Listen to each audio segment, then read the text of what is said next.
굿모닝 임브레이스 수요일 아침입니다. 오늘도 말씀으로 하루를 힘차게 시작해 볼까요? 영국 속담에 이러한 말이 있습니다. 자존심은 악마의 정원에 피는 꽃이다. 다시 한번 읽어볼게요. 자존심은 악마의 정원에 피는 꽃이다. 여러분은 언제 자존심이 상하시나요? 무엇이 여러분의 자존심을 상하게 하나요? 혹시 자존심을 부리다가 어려움을 당한 적은 없으신가요? 하나님께서 도망자 생활 중인 엘리야를 먹이기 위해서 사용한 두 가지 방법이 있습니다.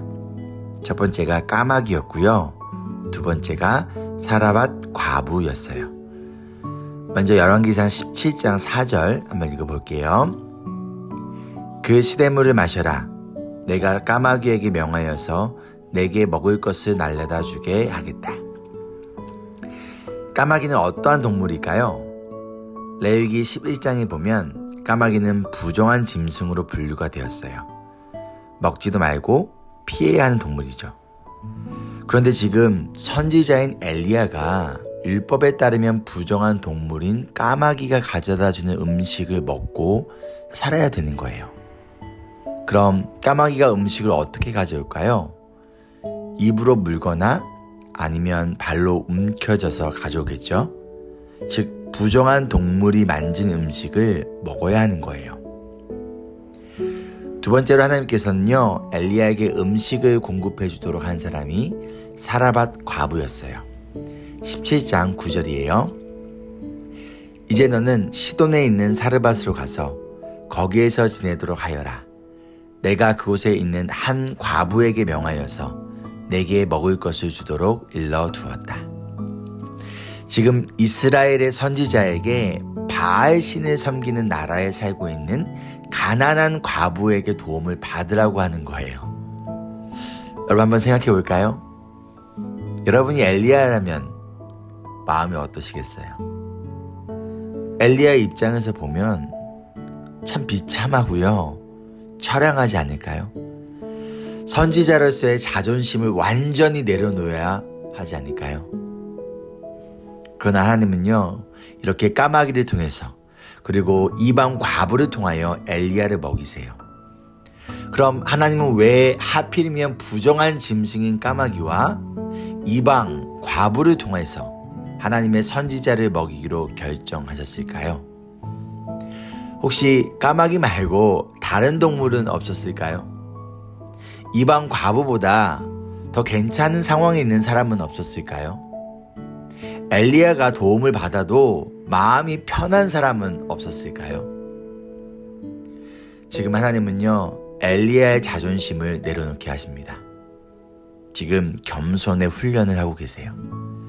바알과 아세라 신을 섬기는 선지자들과의 그 영적 전투를 앞두고 먼저 엘리야 자신의 자존심을 완전히 내려놓고 온전히 하나님의 방법을 신뢰하고 따르게 하는 겸손의 훈련을 시키고 계십니다. 하나님의 인도하심에 따라 살아가는데 가장 큰 방해가 되는 것이 바로 우리의 자존심이에요. 하나님, 이건 괜찮은데요. 저건 안 돼요. 하나님, 그래도 내 체면과 자존심이 있죠. 그러나 하나님은 우리에게 자존심을 내려놓게 하세요. 그리고 나의 자존심을 내려놓을 때 하나님의 일하심을 경험합니다.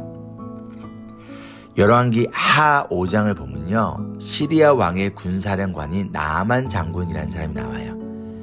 왕에게 사랑과 인정을 받던 장군이었는데요, 그만 나병에 걸리게 됩니다.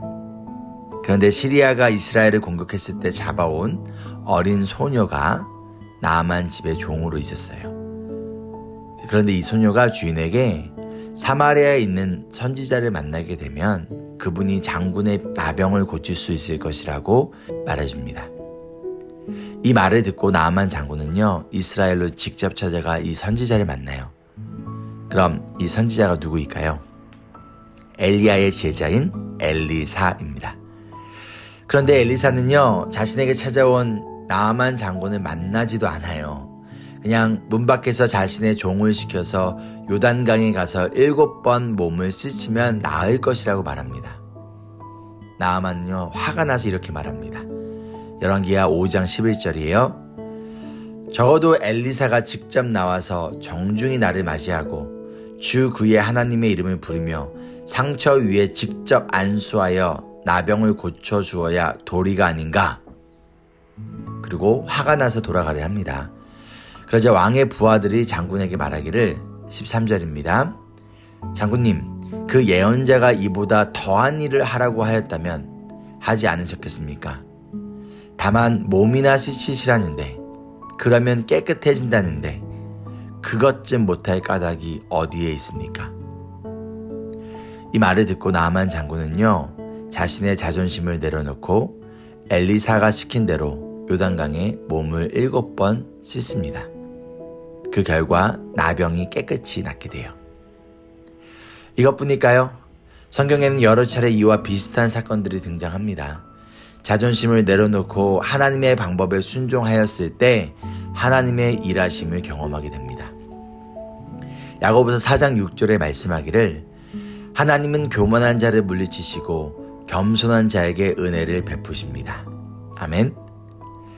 겸손은 나의 자존심을 내세우는 것이 아니라 그 자존심을 버리는 거예요. 그리고 나의 자존심을 버릴 때 하나님의 일하심을 경험하게 됩니다. 예수님도 자신의 자존심을 온전히 버리고 이 땅에 인간의 몸으로 오셨어요.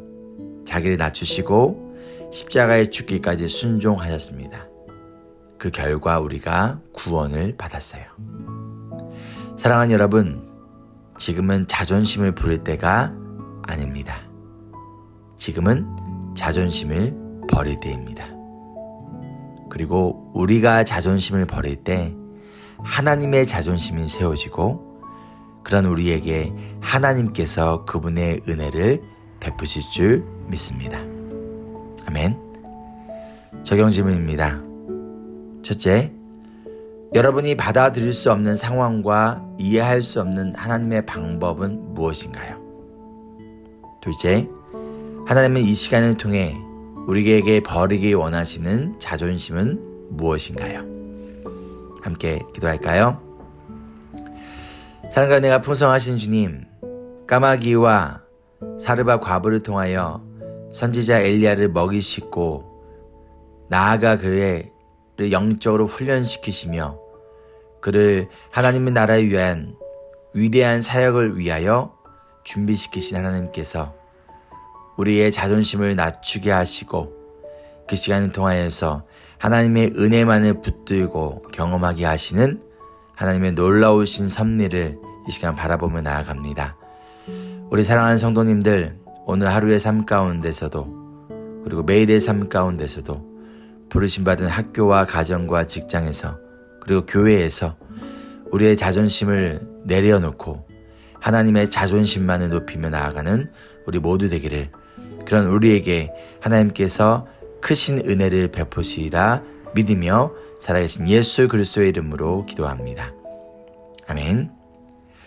이어진 15분 기도를 통해서 우리의 자존심을 내려놓고 하나님의 뜻과 방법만을 온전히 순종하며 따를 수 있도록 기도하길 소망합니다. 저도 여러분을 위하여 계속해서 기도하겠습니다. Embrace Jesus, embrace people.